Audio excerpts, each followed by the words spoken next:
Liberals extend pandemic-era media subsidies, citing sea of disinformation. The Liberal government is extending its taxpayer-funded control over Canadian media under the guise of protecting democracy.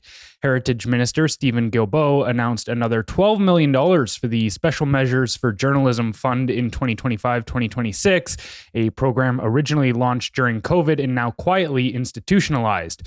Since 2020, more than $100 million has been spent through this measure alone, with total media subsidies spanning the Canada Periodical Fund, Local Journalism Initiative, and identity-based programs exceeding $150 million alongside the CBC's $1.4 billion annual budget. Ottawa claims these subsidies preserve unbiased information and cultural sovereignty, yet critics argue they transform journalism into a taxpayer-funded propaganda arm.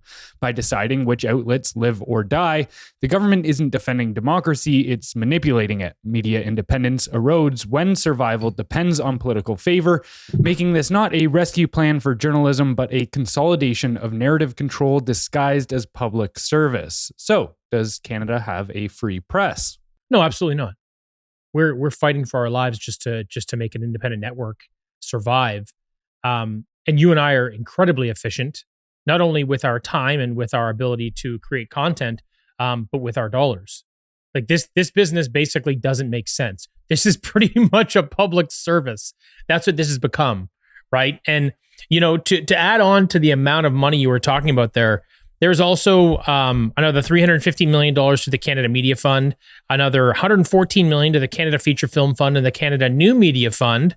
Then there's the Online Streaming Act and the Online News Act. And you can't forget those because the Streaming Act collects about $200 million a year that goes to local news or news approved by the government and Canadian production approved by the government. And then the other $100 million goes to basically other news programs, again, managed by a government organization. So you look at sort of the amount of control they have over the media, like sure, they've got all of the mainstream media.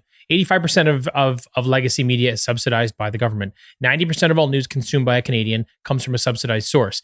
But it's not just that they subsidize mainstream. Through these other programs, they're subsidizing all of the independents that toe their line.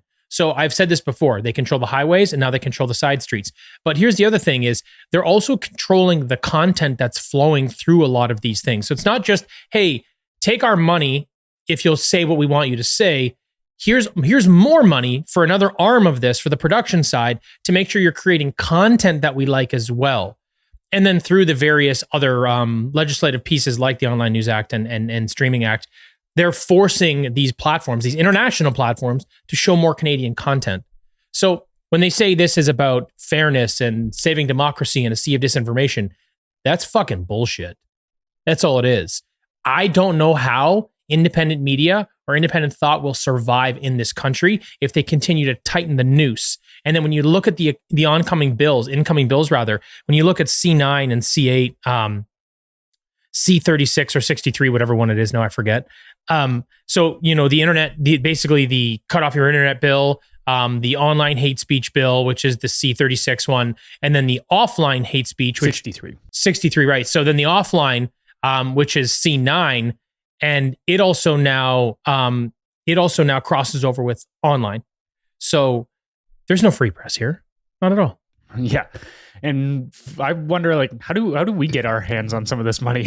Like, when seeing these totals tossed around, being like, all right, there's conceivably $1.6 billion. 2.3 okay, was my total that I actually racked up. I did it today. I was like, oh my God. I can't even get a mil of that. I know. Like, come on, I don't need much.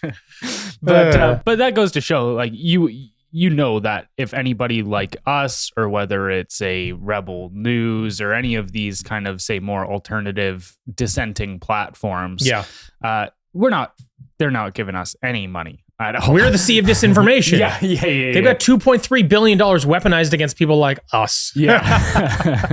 What a joke. But I think the part that bothers me most about this, other than just the essentially waste of taxpayer dollars in the constant propaganda, is also just what they say they're doing it in the name of. Like, even this, like, cultural sovereignty. You guys have been single-handedly eroding our culture for the last decade, this Liberal government, whether it's through mass migration, whether it's through things like the residential school mass graves hoax. you guys have been attacking Canadian identity. I mean, again, Trudeau said in 2015, a month after getting into office, right, that Canada is the first post-national state, a state without an identity. And then so it's like, how can this, because again, these are all the same people that are in the current Liberal circle as to were in Trudeau's, in his PMO staff and all of that kind of stuff, and a lot of the ministers. But so, yeah, to me, it's just straight up gaslighting when you're like, we're doing this for cultural sovereignty, but you've been the biggest attacker of Canadian culture. Yeah, I mean, and to support your point, a lot of the money that is going to support Canadian content, well, that falls under marginalized Canadian content. It falls under French content, Indigenous content, or LGBTQ content. That's not our culture. It's not our culture. That's a sliver of our culture. It's disproportionately favoring a very, very small minority of Canada. It's not even our collective culture at all. In fact, I don't think they do anything to support our collective culture.